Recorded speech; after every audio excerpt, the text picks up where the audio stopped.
So welcome.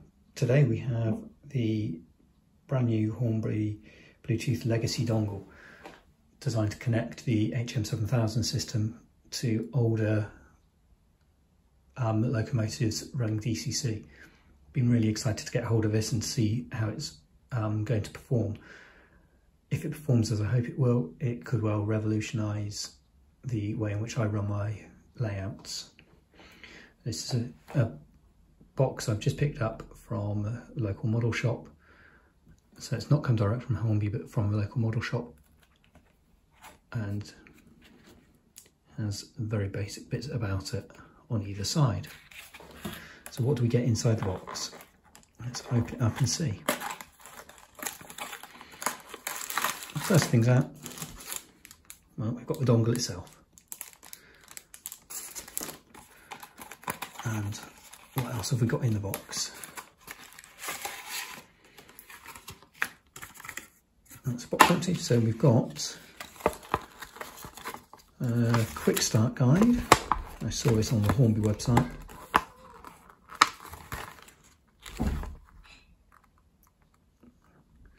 It tells you a little bit about how to connect, and a certificate of conformity, and a quick start guide in different languages. So that's what's inside the box. So I reckon it's time to have a quick read through the quick start guide and then on to see how this actually works.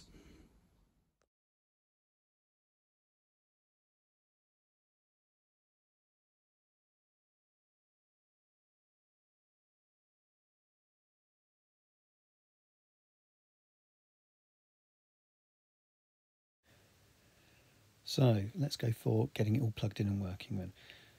So the instructions tell us to plug the dongle in before turning the controller on. So let's get the power plugged in. The dongle's already in now. There we go.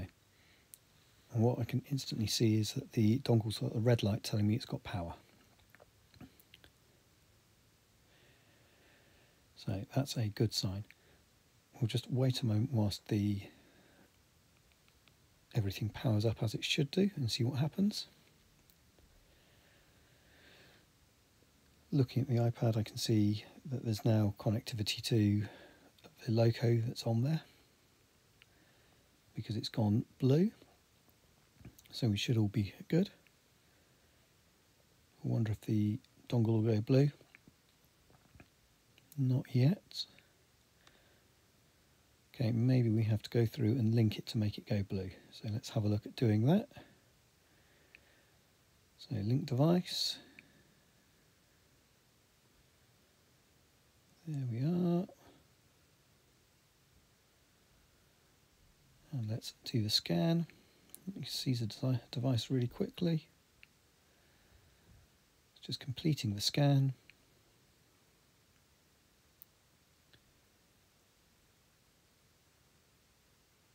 And the device looks like it's now linking. Fingers crossed.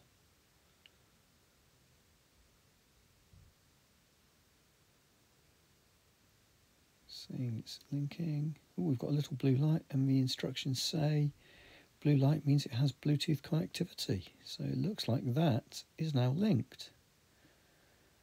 Oh yeah, and there we go. It's all linked. It says it's detected. So would I like to import the loco profile to match it? Yes, hit yes. I'm not sure what loco profile it could import, but why not? Okay, that's all imported. So just looking, what do we see? We don't really see very much at the moment. So where do we go next with this? Right. So we've got that. I've got the loco up now, and it shows some functions. Obviously nothing's showing there, and we were able to change the address to the correct address. Right, so we've now got a basic loco setting here. Let's see what loco settings does. It tells me what the address is. Now I know what the address I want it to be, so let's just do that.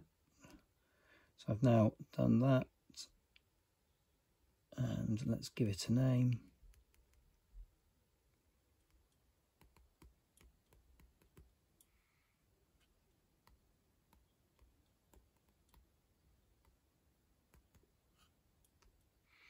Thruster class 42. So in theory, we've got that set. There is no function map I can set for it because it's not a loco that's working. But let's go back to our basic control. So we've got that. And then let's just swing us around and see if we can get this to run. Right, so we can see the loco's sat there. It's on the track. We've programmed it. Let's see if it now runs.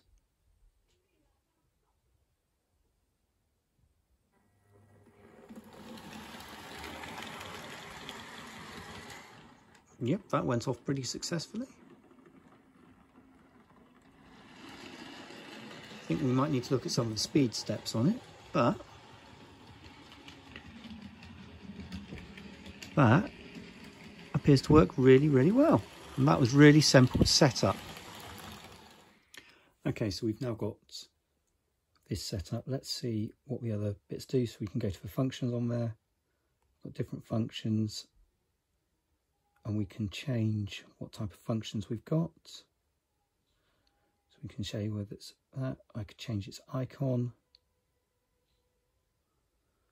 Now, given that the loco I've tested this on has got very little in the way of functionality, none of these are going to be particularly relevant, but it's interesting to see it all the same for different locos.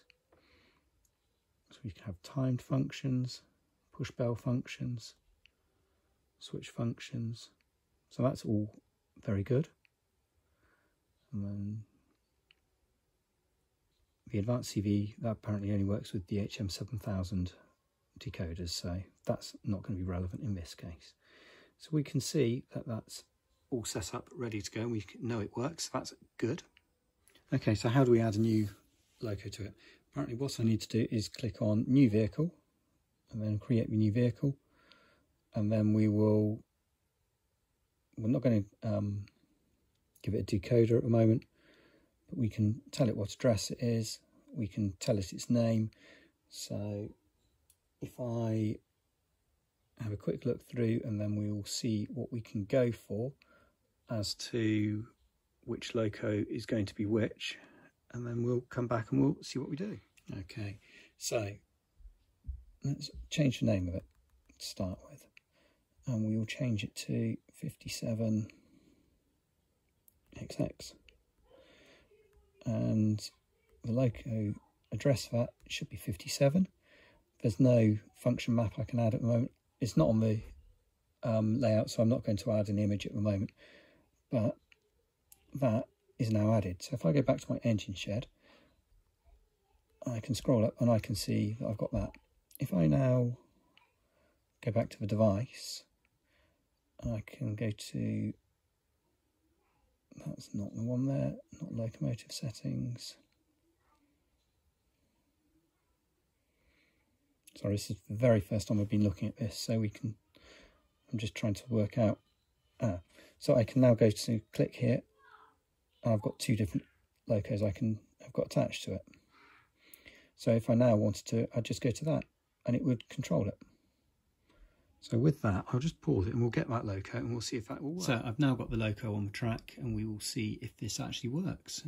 Given this is the first time I'm trying it, who knows?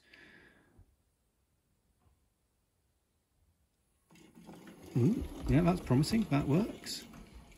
Let's just bring it back. So again, that works. And let's just pop ourselves back. So we're back there. And that proves that it still works. That is actually really satisfying and really easy. So we'll just go back to the 57. Let's just bring it back. and it's just about there. Now, obviously at 57xx, it's not very interesting to look at, is it? So let's just do this. Let's take a photo.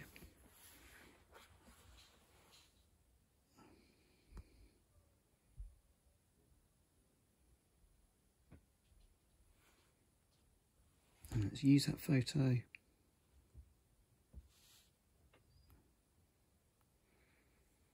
And that's good enough for now, but it proves it works. So what do we think of the little dongle?